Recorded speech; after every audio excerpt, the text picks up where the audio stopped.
Il était à la radio. C'est vrai? Allô, c'est Cyril Hanouna. C'est vrai que je l'appelle. Ah ouais, il me piégeait au téléphone.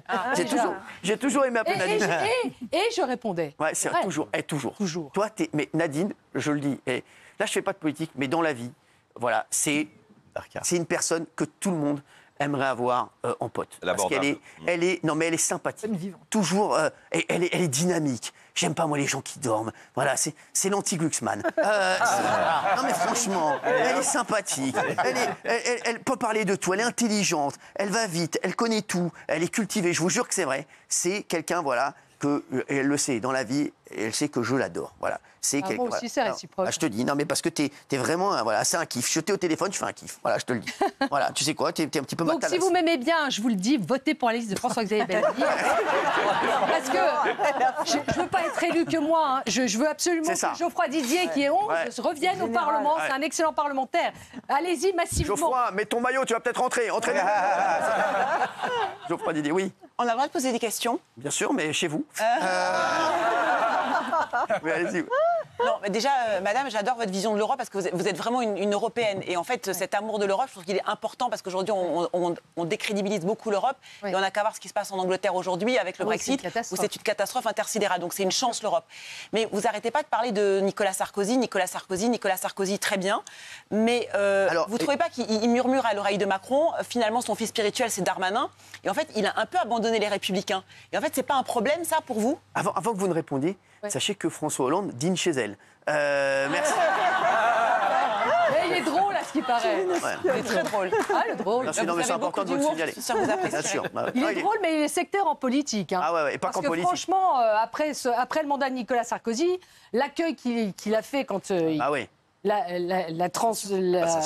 passation, oui, merci. La passation de pouvoir, elle a été scandaleuse quand même. Sûr, Et puis même après, dans la gestion de son mandat, plutôt que de prendre expérience sur son prédécesseur ou de continuer certaines politiques qui auraient mérité d'être continuées, eh bien, il a tout bousillé parce que ça avait été fait par Nicolas Sarkozy. Vous savez quel est le seul conseil qu'il a demandé à Nicolas Sarkozy? Quelle est la meilleure boulangerie aux abords de l'Élysée? Je vous le dis, pour amener des croissants. Pas la meilleure marque de scooter, ça. Exactement, ça, oui. Alors, Nadine. En tout cas, je ne suis pas son chef de cabinet à François Hollande. Mais qu'est-ce que vous en pensez? Parce que du coup, Sarkozy a abandonné quelque part les Républicains, puisqu'il est beaucoup plus proche aujourd'hui. Il y a même Rachida Dati, qui est une de ses muses, qui est au gouvernement. Donc en fait, si, quand même. Oui. Donc malgré tout, Sarkozy n'est plus du côté des Républicains. Et est-ce que c'est un problème justement pour décoller dans les sondages? Non, alors moi je vais vous dire, d'abord j'ai beaucoup de fierté à avoir servi la France à ses côtés au gouvernement et d'avoir aussi appartenu à cette même famille politique.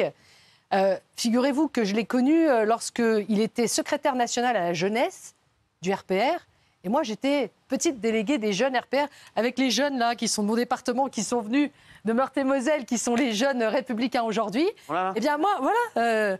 Nolan, Anthony et tous ces jeunes qui sont là, eh bien, moi, j'étais déléguée des jeunes.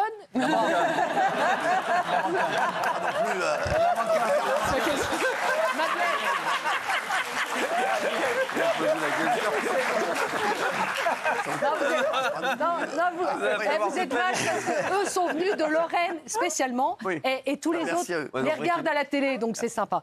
Mais moi, j'étais déléguée des jeunes RPR de mon département, de Meurthe-et-Moselle, donc de Nancy, quand Nicolas était secrétaire national à la jeunesse. Donc on a fait un parcours ensemble absolument extraordinaire jusqu'à cette conquête du pouvoir, jusqu'à arriver au Conseil des ministres avec lui. Et aujourd'hui, il est dans une autre période de sa vie. Il n'est plus président de la République. Il est toujours notre président de cœur des Républicains. Moi, je l'ai vu, j'ai mis une photo même sur Twitter, là. Il n'est pas là. Là, le Twitter, non, mais ma photo avec Nicolas Sarkozy, là. Vraiment qu'ils l'ont. C'est incroyable. Voilà, c'était il y a la semaine dernière, en fait. Pour ça, Patricia Cass sur cette photo. Bien. Vrai, et donc, en fait, moi, vous savez, tout le monde veut aller voir Nicolas Sarkozy. Ouais, c'est vrai, tout le monde. C'est vrai, tout le monde. D'ailleurs, même Jordan Bardella, quand il parle de lui, il l'appelle le président. Je sais, je sais. Même Jordan Deluxe. Non, mais franchement. Et donc, du coup, Nicolas Sarkozy, maintenant, il est un peu sur... Ouais, c'est ça, c'est le sage. Exactement, c'est le sage, c'est vrai. Le sage. Ouais. Que tout bord politique, les gens veulent le rencontrer pour avoir des... C'est bizarre. Gabriel Attal. Et les gens ne vont pas tellement voir François Hollande. Non, c'est pas du tout pareil. Parce que lui, au moins, c'était un bon président et qu'il a eu des bons résultats.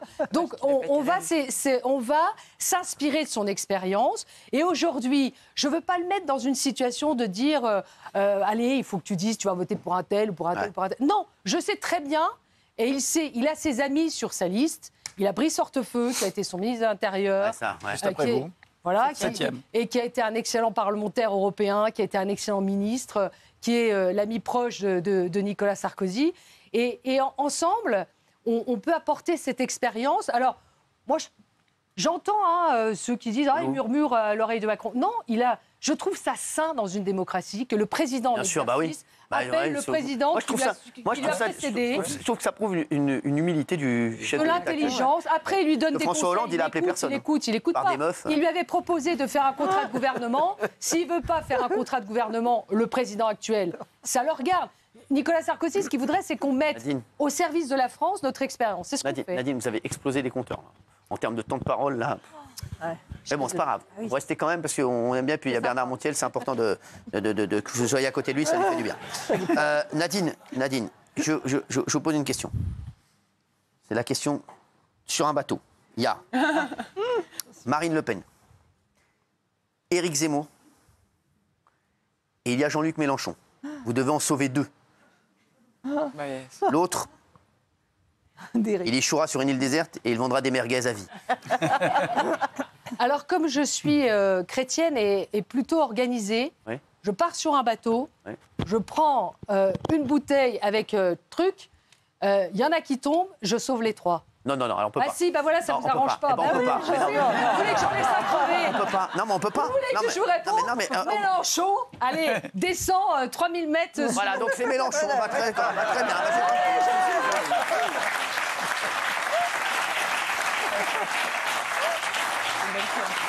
Toute vie humaine mérite d'être Vous inquiétez pas, Mélenchon, mais je vais vous dire, il y a Gilles Verdès qui va arriver, qui va sauver Mélenchon, donc vous inquiétez pas. Moi, je sauverai tout le monde par principe d'humanité. Oui, mais bon, objectivement, politiquement, je le foutrais bien dehors. Hein. Voilà. Bah oui, on est d'accord. C'est dommage. Regardez ce qu'il est devenu. En fait, c'est ça, parce que vous savez que je l'aimais bien, moi, à l'époque. Non, mais il est devenu un ennemi de la France. Ouais, c'est ça. Ouais, c'est quand même incroyable. Je suis exactement ça. Vous avez bien. Incroyable. C'est un ennemi de la France. C'est devenu un ennemi de la France. Alors, excellent orateur. Bien sûr, il galvanise les foules. Mais vous savez, on en a vu d'autres qui galvanisent les foules, qui étaient hyper dangereux. Hein. Exactement. Ben, je le trouve dangereux pour la France. Merci. Et que quand j'entends des jeunes me dire Mélenchon. Et qu'est-ce qu'il fait pour toi? Il fait rien. Pour l'école, ton travail, il fait rien pour personne. Dans ton pays, la maîtrise de ta culture, de ton mode de vie, qu'est-ce qu'il fait pour toi? Bien sûr. Il ne parle qu'aux étrangers. La seule chose, ils parlent des Européennes, c'est uniquement avec le drapeau de Gaza pour faire croire qu'on va pouvoir importer au sein du Parlement européen Gaza alors qu'ils s'en fichent. Mais c'est ça, moi c'est ça qui me rend fou. Alors justement, je vais revenir sur ce que j'ai dit hier, Nadine, parce qu'il y a eu énormément de réactions sur ce qu'on a dit hier. Ce qu'on a dit, et je le répète une fois de plus, et je vais le répéter, parce qu'on va avoir des images à l'appui, en plus qu'on va parler de ça, avec tout ce qu'ils ont fait hier, la LFI. J'ai dit, moi, que des gens soient indignés par ce qui se passe au Proche-Orient et qu'ils soient extrêmement émus par la situation. Je comprends, et on l'est tous ici. Mais on a l'impression que Jean-Luc Mélenchon et ses équipes, et toute cette petite clique, à la limite, ils se servent à chaque fois de chaque petit fait, de chaque gros fait, de chaque gros événement, pour essayer d'en faire encore un élément de campagne et un élément de propagande. Et c'est insupportable, parce que je ne les sens pas sincères. Moi, je vais vous dire, je peux accepter toutes les idées, à partir du moment où elles sont sincères. Et après, à partir du moment où il y a un débat, et où il y a une personne qui expose ses idées, et qui dit, voilà, moi je pense ça, ça et ça, mais je suis sincère dans ma démarche, et je crois en ce que je dis, et je suis profondément, j'ai une conviction profonde dans ce que je dis. Jean-Luc Mélenchon et toute son équipe, ce n'est que de l'électoralisme, c'est tout. C'est horrible à dire, mais c'est vraiment, ils sont pas sincères. Un instant, je les ai reçus des dizaines de fois ici, je les connais. Là, en ce moment, il se passe ça. Ils se disent, bah tiens, il y a peut-être un électorat à aller chercher ici. Il se passerait autre chose. Jean-Luc Mélenchon, c'est une girouette, on l'a dit. Les mecs, il était contre le voile il y a quelques années. Il était contre le voile il y a quelques années. C'était le premier à dire, oui, pas de voile dans l'espace public. Aujourd'hui, voilà, Jean-Luc Mélenchon, c'est une girouette, et ils sont tous à son image. Après, le problème qu'ils ont aussi, c'est qu'il y en a beaucoup qui sont tellement incompétents qui ne savent même pas ce qu'ils disent. Ils ne connaissent tellement pas leur dossier. Une Mathilde Panot, un Louis Boyard qui était ici, voilà, on le sait. Il était très sympa ici. Il nous a dit qu'il était dealer. C'était très sympa une fois, voilà. Et voilà, c'est le seul truc dont on se souvient de lui. Hein. Il nous a dit ici qu'il dealait de la drogue. Bon, voilà, c'est pas bien, faut pas le faire, bien entendu. Mais lui, il était tout heureux de le dire. Donc voilà. Mais sinon, on voit bien qu'ils sont incompétents. Et l'incompétence, c'est parfois la pire. C'est la pire chose pour un homme politique, parce que l'incompétence peut faire dire des choses et faire prendre des décisions qui sont complètement à l'encontre du bon sens. Et c'est ce qui se passe avec la LFI en ce moment.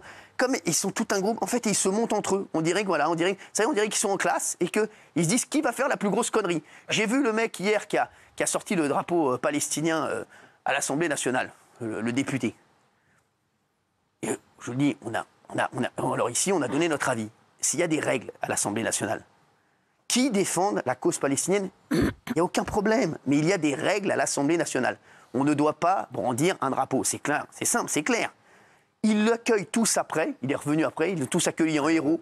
Jean-Luc Mélenchon, il a fait une petite tape sur la joue comme si c'était le parrain et qu'il était fier de lui, de ce qu'il avait fait. Non mais, mec, il y a des règles, on les respecte. C'est insupportable. Et après, moi je vous le dis, j'ai eu un accrochage avec Louis Boyard ici.